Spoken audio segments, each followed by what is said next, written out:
There is more supply than there was demand in 2025. However, the surplus went to a place that wanted it.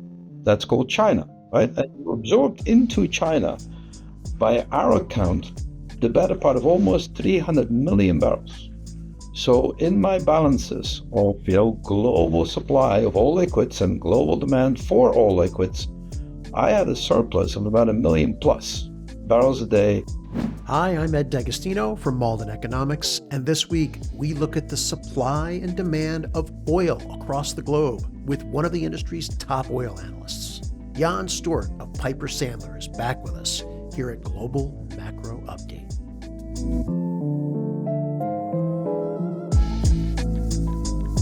Jan, it's always great to see you. I can find arguments that globally, from well-known sources, globally arguing that there's both an oil supply glut and a shortage. Can you set the record straight for us? Like, which is it? Are we in an oil glut? Let's look at the screen. Screen says that we are at $65 WTI, and most importantly, the curve is backward. That tells you there is no glut in WTI, which is America. Then we have Europe, Brent, same except more of it, right? Slightly higher price, steeper backwardation, no glut. Dubai, no glut. So for what matters to the key oil indices, there ain't no glut. And we're living in January 2026. So if you have been keeping score, most people on my side of the microphone would have told you a year and a half ago, there's a glut coming. It's coming in the fourth quarter of 24. Coming in the first quarter of 25. It's coming for sure in the third quarter of 25. Dude, the fourth quarter of 25 is going to be an absolute massacre. You don't even want to know what the first quarter is going to look like. 26, right? 26 is going to be worse than 25. I'm like, dude, yeah, somebody's got something wrong somewhere along the line, right? And where I think we are as a, cottage industry of like oil futures gazers, where most of us have been wrong is that, this glut, so-called, is yes, there is more supply than there was demand in 2025. However, the surplus went to a place that wanted it. That's called China, right? And you absorbed into China, by our account, the better part of almost 300 million barrels. So in my balances of global supply of all liquids and global demand for all liquids, I had a surplus of about 1 million plus barrels a day for 2025. And it broadly ties out with a very significant increase in China's inventories, which they had well advertised. And I then have these bits and bobs of surpluses, these little globs, if you will. For instance, here in America, we added 80 million barrels to oil inventories in the third quarter, right? NGLs, natural gas liquids, ethane and propane, squirreled away in some salt cavern down in Louisiana, another one in Texas, and a few more in Louisiana. And so there's NGLs, which, they are an issue in the global picture of things, but not for crude oil and refiners and the kind of stuff that you and I like looking at, right? There is then Chinese inventory building, which we care about a lot. And if you ask me, hey, does OPEC still set prices? I'm like, sure, OPEC has some influence, but another very, very significant actor here is China. And so what we have learned to do is look at the world of, let's call it tradable oil, or let's simplify that. Let's look at the world ex-China. Let's look at global oil supply and demand ex-China. And when you look at global oil supply and demand ex-China, let's narrow it down to crude oil. Let's look at what do refiners around the world outside China want, need to run to provide the products to supply the demand, and where is that supply coming from, and how is all of that moving? And so we saw a lot of supply growth last year, and that was, and I think the last time you and I talked about this, it was an OPEC boost to supply. Many, many very intricate and nuanced reasons for that, right? That the kingdom decided to put extra oil into the market. We summarized all of those reasons with a phrase that sadly wasn't coined by me, but was coined by Arjun, pump for Trump. That's what we did. We pumped a lot for Mr. Trump. By our account, actually, 1.5 million barrels a day were added to global supply from OPEC, the core members of OPEC. And all the while, the market didn't collapse. So what did they know? They probably knew that the Chinese wanted inventory. I mean, even we needed that. Even we knew that. Because the Chinese told the world, right? Back in February of last year, there was an edict that came out of the central powers that be in Beijing that told the industry in China, add to your inventory, add massively to your inventory. Oh, and be so nice as to pay for it while you're at it. And they did, right? From March through December, 1 million plus barrels a day by our account. And not coincidentally, exports from Saudi and the UAE went up by, between the two of them, about 1 million barrels a day. I'm not saying that it all disappeared into China. I am saying that in this world there are a few such large coincidences, right? But what that really comes down to again, Ed, is that no, we do not have a price-depressing surplus in this market. Still, we don't. Now, and then when you focus in on, let's say, December 2025 and January 2026, a few things happened. One bucket of things what happens was supply issues. We again had an interruption in supply from this time around Kazakhstan and Russia. Why? Because our friends in Ukraine destroyed a bunch of export buoys in the port of Novorossiysk on the Black Sea. And that became a bit of an issue for good measure. A massive electrical substation went kaplufi near a project called Tengiz. All told, we lost as much as 70 million barrels of supply by the time everything was said and done, from issues with Novorossiysk, issues at Tengiz, and then let's throw in Winter Storm Fern, right? So that helped allay the fears of, massive inventory building is coming. Because in fact, we drew inventories in both December and January, right? So wherever you focus in, you can focus in on April of last year, you can focus in on December of last year, you can focus in on August. There's always these little nuances around that give more color to this big picture. The big picture was that, yes, last year oil prices moderated some. We went from broadly 80s to low 60s WTI. By the end of the year, we added massively to supply. We didn't have a whole lot of demand growth. There was non-OPEC supply that was added. The United States shale continued to grow, for instance. Brazil had an exceptional year. A little bit of growth also from Guyana. Argentina continues to grow. Canada continues to grow. So we also, whilst I would argue that there is no surplus, by the same token, I got to also argue I don't have a whole lot of worries about supply. I cannot tell you or your clients that, oh, dang, we've underinvested for years, there's something bad waiting to happen. We got growth from every which way, right? And we have an industry that is massively improving on efficiencies and productivity metrics all along the chain. Last time we spoke, it was September of 2024.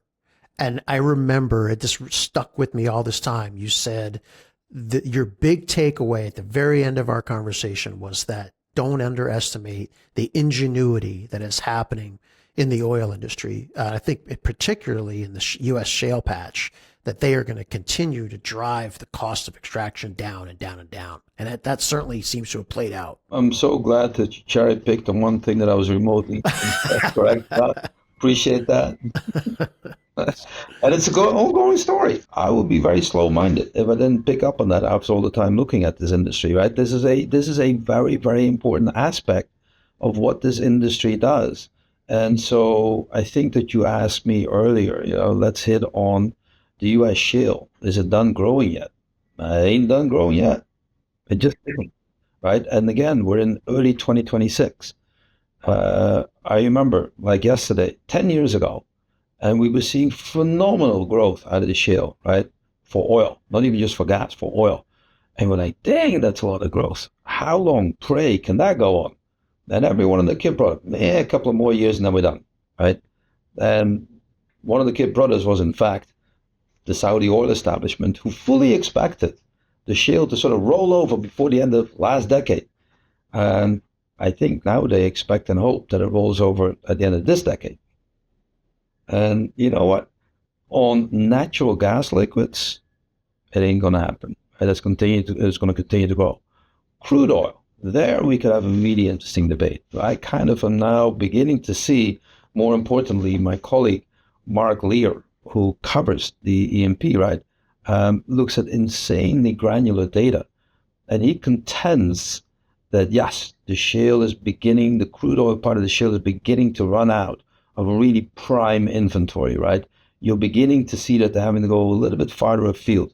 You're beginning to see from the majors that they are moving investment dollars away from the shale and to other things, right? Like as if the juicy part of the shale has done its job, right?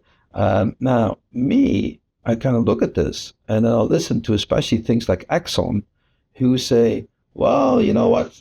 We know what's there, hundreds of billions of barrels. We are pushing to raise our recovery factor of all that stuff that's in place. We should be able to get a little bit more than 8 or 9% out of the ground. And I'm like, oh, hold on one second. 15 years of oil production growth, right? And you were doing that with like, oh, maybe we can get 8, 9% out of the ground. And now you're telling me, oh, maybe we can get a little bit more out of the ground. I'm like, what? As a macro guy, I want to be hearing that.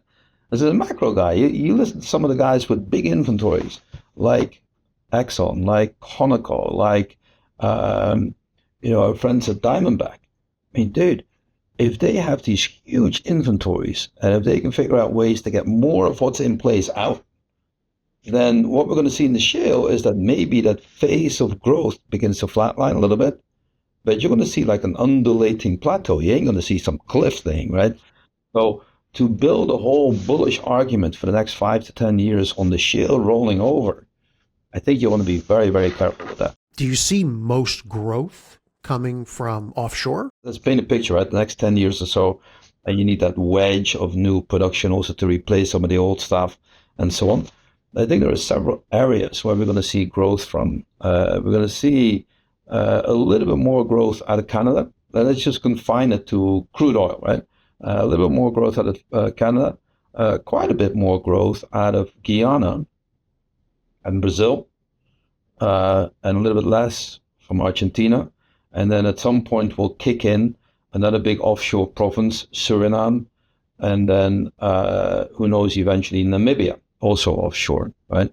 Suriname and Namibia are going to be much, much, much more modest than is Guyana, which itself is only a third the size of Brazil, right? So you're not talking about global balance shaking events like the US shale, but you are talking about significant wedges. Gulf of Mexico is very much from not done. Will probably be able to grow just a little bit more, or at the very least flatline and not have that decline profile that the North Sea had, right? Elsewhere, some West Africa maybe, but that's really more about mitigating the decline. So offshore is relatively limited, Ed. I mean, the really big wild cards are, what do you do with Iraq?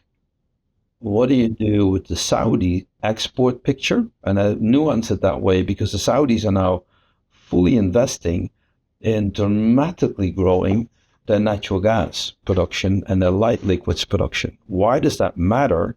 Is because they currently use a lot of crude oil and oily things to run their power generators and their desalination plants. So if you run instead gas and natural gas liquids through those things, you free up all that oil for exports, right? That counts as supply.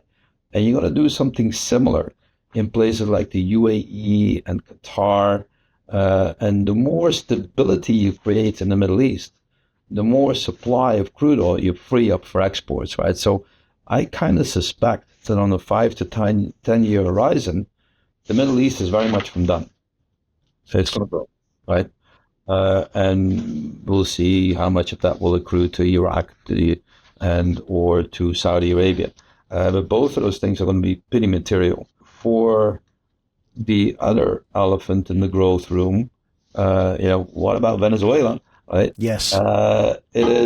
That's going to be one of those stories that hasn't changed in a while, right? I mean, our friends in BP don't often hit the jackpot in terms of forecasting, but they hit the jackpot in describing things as like what really matters in a place like Venezuela is all the above ground factors, right?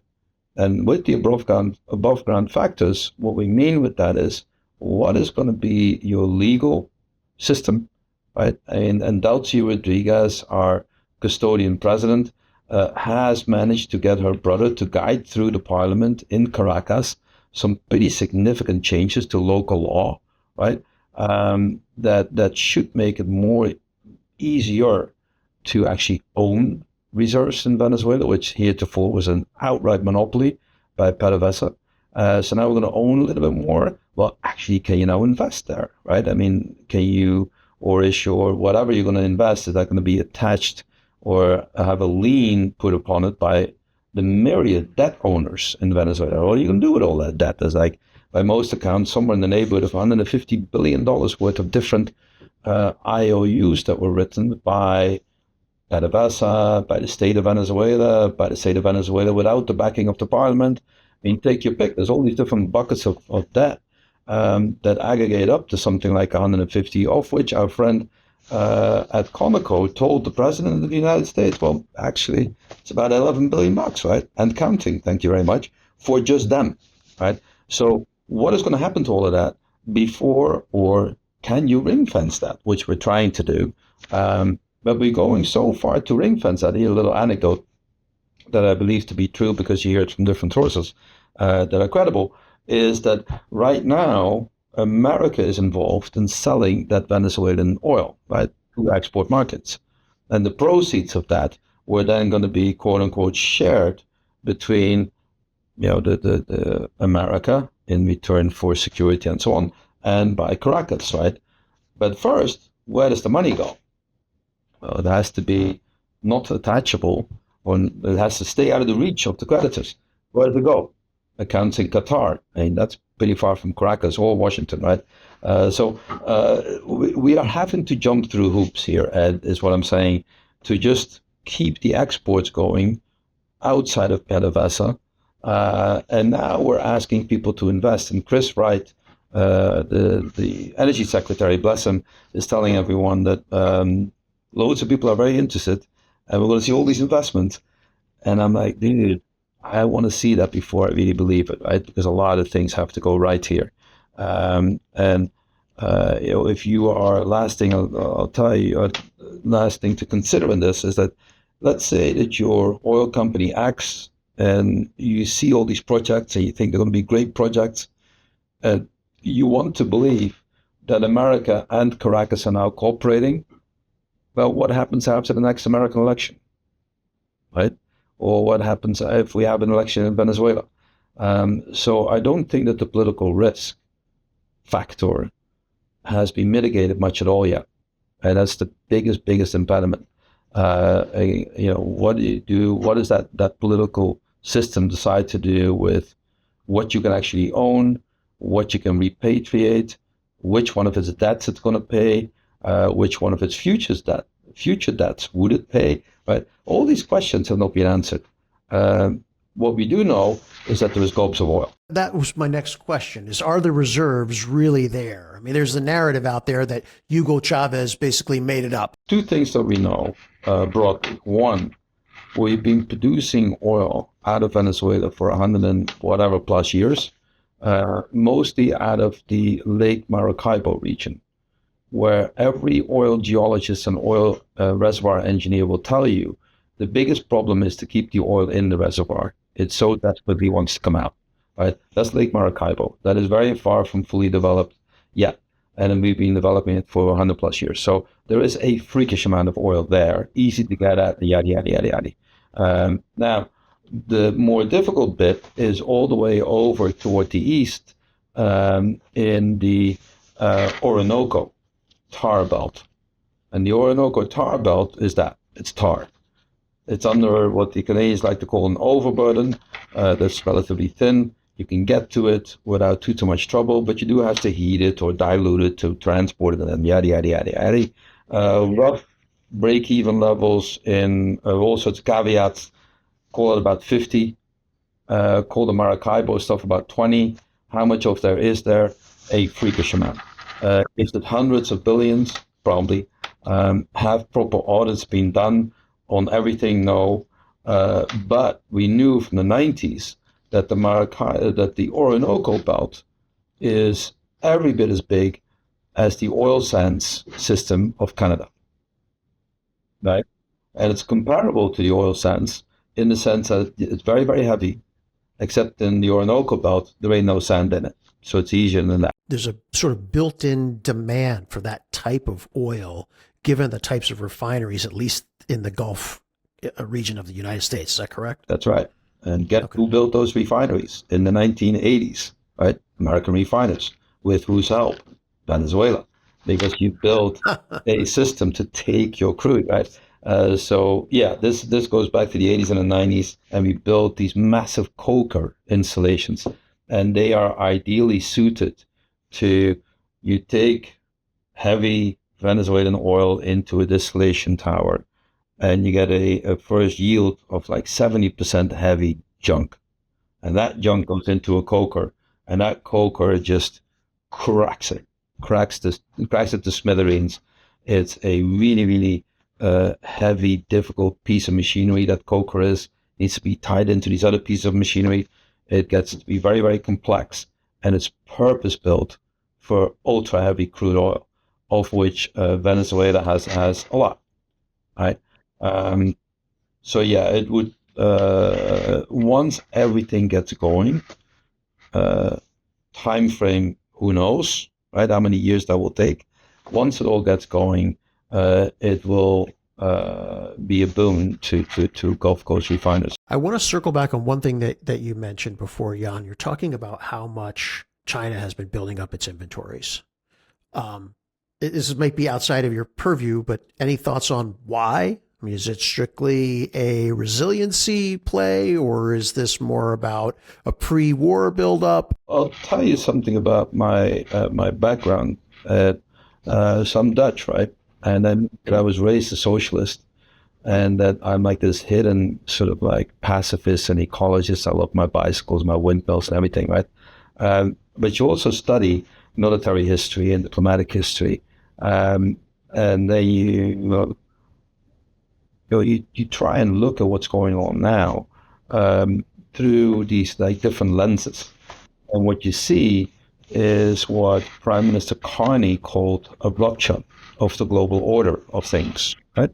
And so you have a moment, a historic moment in geopolitics unfolding today, the last couple of years, whatever you want to call it. You can probably bring it back to President Putin's warning to Munich in the early 2000s, right, where he tried to explain that the Russian Empire felt threatened by the NATO expansion, right? And then President Putin elaborated on that argument in 2008, 2009, I believe it was, when he willfully invaded Georgia, which is like, you know what, Vlad, honestly, dude, that's not how we do things anymore, right? And he clearly didn't get that memo. And he reminded the world that hard power is a thing, right? And we then in the West say, well, sweetheart, again, it's about having rules. It's about having systems. It's about talking it out. And you joining the WTO and you becoming, and Vladimir Putin says, yeah, what? I'm going to become what? The number 9 economy in the world after Tennessee, right? I'm exaggerating grossly. The Russians have no hope for sitting at the big boy table if it's just about peaceful relations in an internationally structured system whereby America is number one and America's buddies are 1 through whatever, 2 through whatever, and then China is bigger than them, where they're going to be sitting at the little boy table, right? That's not the destiny of the Russian empire, or at least not the way that Vladimir Putin sees it. And that sounds very childish, Ed, but I think that Vladimir Putin is in the business of empire building, right? Literally. And will deploy whatever. And if that's hard power, then it's hard power. And that means that the global post-World War II order of things, that, as some people like to call it, the Pax Americana, it's simply over, right? There's a rupture that happened. And so why is China building inventories? It's because it is strategically very, very vulnerable, right? It is vulnerable because it imports at least 10 million barrels a day, every single day, right, of oil, right? And that is imported not through pipelines that it controls and the territory around which it controls. No, it's transported over the oceans, right? And that's a vulnerability. So then you ask the Chinese planners, well, how much inventory should we have? And if the planner happens to wear a uniform and is in charge of fighting the next war, that planner is going to say more.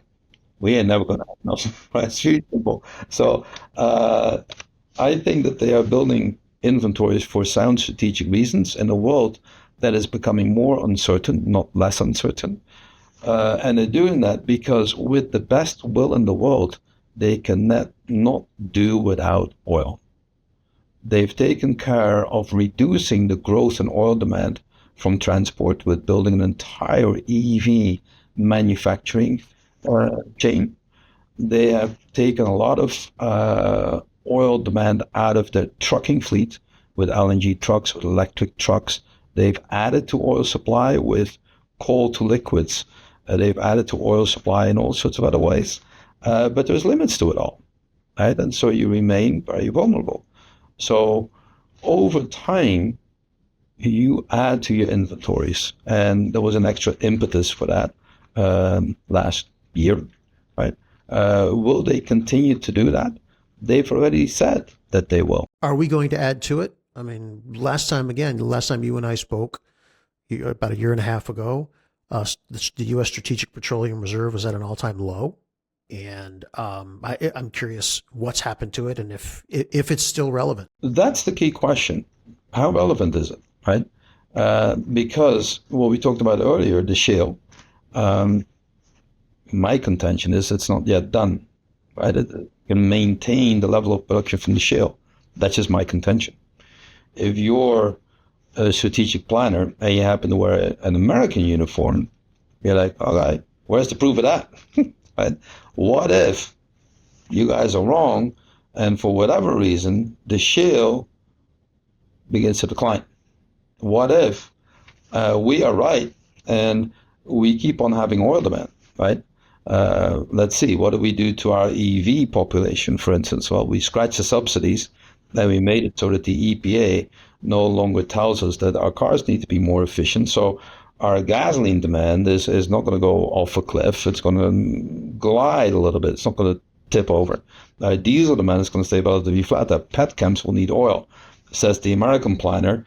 And your shale, just like any other oil field, is going to eventually go down. Now what, right? So perhaps if that military planner carries today, then you're going to probably want to plan for 10 years from now having again import dependency in America, right? And then you can say, oh, dang, but I'm attached to Canada. And then that military planner says, well, if I take Greenland, we may not be that friendly with these guys anymore, right? I'm being very facetious there. But in a contingency planning scenario, you probably find the SPR more relevant and more valuable than I would call it, right? I'm looking at the shale and I'm looking at oil demand. I'm looking at Canada. I'm looking at Mexico. And I see a North American piece of the hemisphere that is a massive, massive exporter of not just oil, but also of gas. Now we have established the Donroe Doctrine, and we call the shots, even down in South America. Then we're definitely very, very independent, and in fact, a very large exporter of oil. So in those contexts, the SPR is really neat because we have it, we paid for it, it's done, it's ours, it's 380 million barrels or so. And that's an enormous amount of oil, right?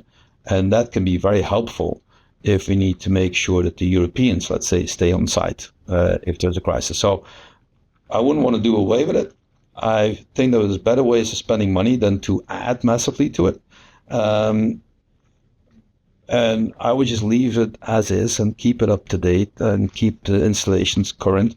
And so have it as a really good piece of leverage. Turning to technology, do you see anything on the horizon, but both on the supply and the demand side, that could be a game changer for petroleum, whether it be petroleum production, replacement, efficiency, anything like that? Not so much, Ed, because we know a lot about where to get the oil. There's a lot of stuff in reach. People talk about AI like it's going to change the game. I would argue that AI has already been changing the game with all sorts of sensors and connectivity of those sensors. If you look at an offshore oil platform that's being designed now, it looks very different from one that we had state of the art 20 years ago. And one of the key differences is that you know ahead of time when something is going to break. You can call that AI. I call that process technology, and we've been having it and expanding it for the last 10, 20 years, right? So that is not the game changer that some people want it to be. I think that with AI, it's probably going to be more efficient. You can more efficiently explore for oil. But again, we were pretty darn good at that to begin with. So I don't think supply side game changers, what would be a proper game changer is don't laugh, okay? I'm only going to tell you if you don't promise not to laugh, right? I won't laugh. Fusion. I like fusion. Sure. Yeah, absolutely. And it's we're getting to where next year there is going to be a fusion demonstration plant scheduled next year to start up and demonstrate that particular technology just outside of Cambridge, Massachusetts, right?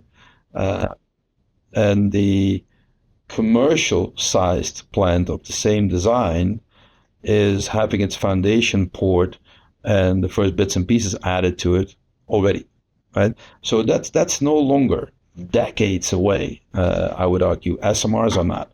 And so the electrification of much of what surrounds us and how we use energy and how we consume energy, more importantly, we're electrifying demand. No pun intended, right? And that will eventually help curtail the growth in oil, gas, coal demand, right? That's a big deal. It's not a revolution per se.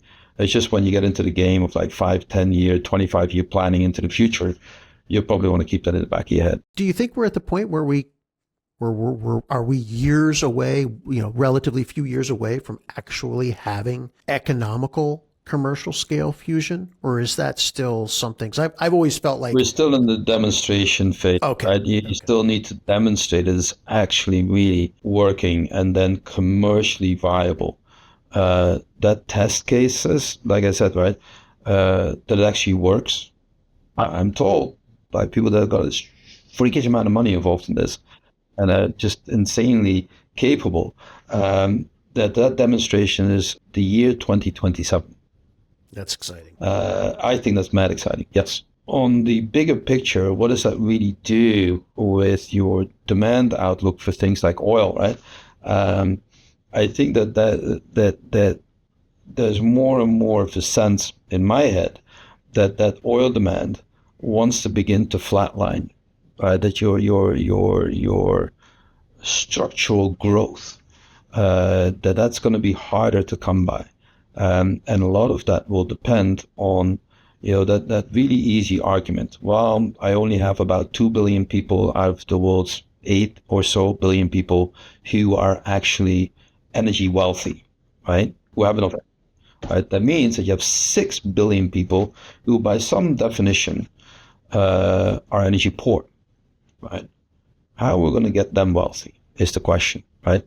And that always leads you to thinking that, well, energy demand will have to rise, right? And then you look at, well, where would that be? Where are those huge population wedges, right?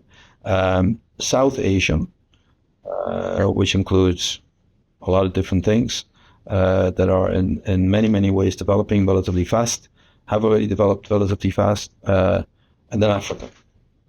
And so if you tell me that we're going to have 4 billion people in Africa in 10, 15 years who are going to be wealthier, where we've had significant economic growth for 10, 15 years, then I'll tell you we're going to have a lot more oil demand, right? That's a big question. But that's where the focus needs to be, I think, in terms of if you want to forecast where the demand is going to come from or where it's going to go. How much we democratize access to affordable energy, essentially. And how much is the growth of all of those to whom that access is then democratized? How much do those economies grow? You dispelled several narratives and myths that I've been hearing about. I appreciate it. I like to end these interviews by saying, what didn't I ask you that I should have? I think one of the really fun questions, just one, for 2026 is going to be, can we accelerate oil demand growth? That sounds kind of stupid, but for the last 10 years or so, even if you exclude the pandemic, the last time we saw oil demand growth north of 1 million barrels a day or so, 2017, right? Does that mean that we're never going to see it no more, right? Double negative. Or this year, when we're setting up the United States of America for very significant economic growth, right? When we are setting up Europe for a bout of deficit spending on industry and armament, right? That's going to leave a mark. And where we're setting up with a weak-ish dollar, a lot of sensitive emerging market economies for an extra piece of growth, where we are adding growth from other places. If you compound all that growth, I'll tell you a little secret. I have 1.9 million barrels a day of oil demand growth in my model for the fourth quarter of this year, right? I don't know that there are all that many people that can get their models to do that, right? My model, of course, could be very wrong, but I think that oil demand is going to be one of the themes in the second half of this year, especially, that we haven't had much occasion to look at in the last 10 years, which implies, by the way, that we don't go to some all-out war in the Middle East or that kind of thing. Right? But yeah, I think that oil demand is very little talked about, very little discussed, for very, very good reasons, and that this year becomes that year that we, if we're lucky, get to talk about it a fair amount. Yeah, and I think you have one of the absolute hardest jobs on Wall Street. Being an oil analyst is just thankless, and I truly believe you're one of the best in the business, so always appreciate your time. Thank you, sir. Thank you. Take care, man. Thanks for watching. Be sure to subscribe to the channel for more interviews. I'll see you next week.